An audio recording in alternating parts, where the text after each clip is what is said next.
वन्य जीवों की सुरक्षा मानव का एक पर्यावरणीय और नैतिक दायित्व है।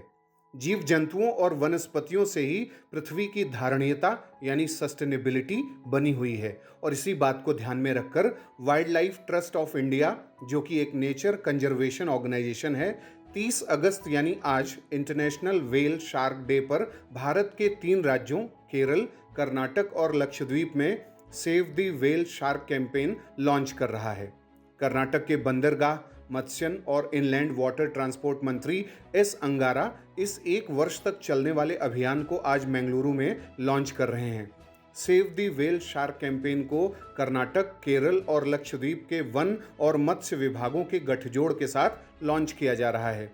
इस अभियान के तहत मरीन फिशर फोक, विलेज कम्युनिटीज और स्टूडेंट्स के बीच व्हेल शार्क के संरक्षण के प्रति जागरूकता को बढ़ाया जाएगा। इस कैंपेन का उद्देश्य मछुआरों के फिशिंग नेट्स में फंसे व्हेल शार्क को मछुआरों द्वारा ही रिलीज कराना है। उन्हें इस बात के लिए जागरूक बनाना है कि उनके मन से स्वतः ये भाव आए कि प्राणी मात्र का संरक्षण भी जरूरी है और उनका अवैध शिकार नहीं करना चाहिए। यह अभियान व्हेल शार्क के रिलीफ एंड रेस्क्यू ऑपरेशंस पर भी बल देता है। गौरतलब है कि व्हेल शार्क पृथ्वी पर सबसे बड़ी मछली है। यह मरीन इकोसिस्टम में एक की स्टोन स्पीसीज है। यहाँ लगे हाथ आपको बता दें कि इन्वायरमेंट इकोलॉजी के सेक्शन में जब भी आप प्रीलिम्स की पढ़ाई कर रहे हों तो जो स्पीसीज के प्रकार होते हैं, WWF ने एक क्लासिफिकेशन दिया है, जैसे फ्लैगशिप स्पीसीज क्या होती हैं, की स्टोन स्पीसीज क्या होती हैं, इंडिकेटर स्पीसीज क्या है, इसके बारे में आप जानें। इसे आप WWF के ऑफिशियल वेबसाइट पर भी देख सकते हैं। व्हेल शार्क की लंबाई 18 मीटर तक हो सकती है और इसका वजन 21 टन तक हो सकता है। यह ट्रॉपिकल और वार्म टेम्परेट सीज में पाया जाता है। गुजरात तट, केरल और कर्नाटक तटीय क्षेत्र व्हेल शार्क के प्रमुख लैंडिंग एरियाज हैं।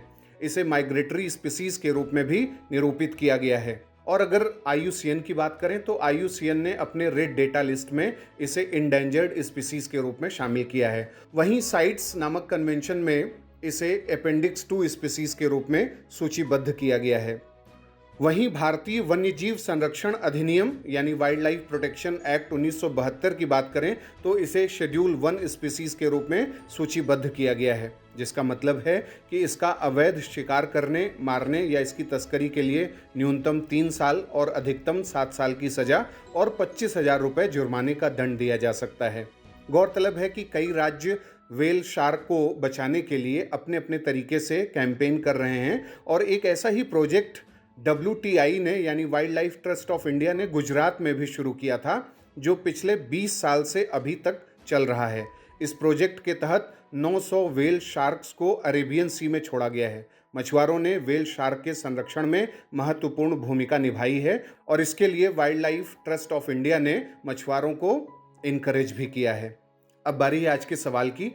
आपको बताना है कि कुछ ऐसे महत्वपूर्ण उपाय जो दक्षिण भारतीय राज्य या भारत के द्वीपीय राज्यों में किए गए हैं, जिनके माध्यम से किसी स्पेसिफिक स्पीसीज को बचाने का काम किया गया हो। जैसे आप बता सकते हैं कि लक्षद्वीप में कोई बड़ा काम किया गया हो, कोई कम्युनिटी रिजर्व या कंजर्वेशन रिजर्व बनाया गया हो, या जैसे समुद्री गाय के लिए कोई एक बड़ा काम हुआ है दक्षिण भारत में, उसके बारे में। ऐसे पिछले 1 साल में 5-6 जो सबसे बड़े इनिशिएटिव्स हैं वाइल्ड लाइफ प्रोटेक्शन के, और हो सकता है मरीन प्रोटेक्शन के भी जो वाइल्ड लाइफ हैं, उनके बारे में आप हमें कमेंट बॉक्स में बताएं।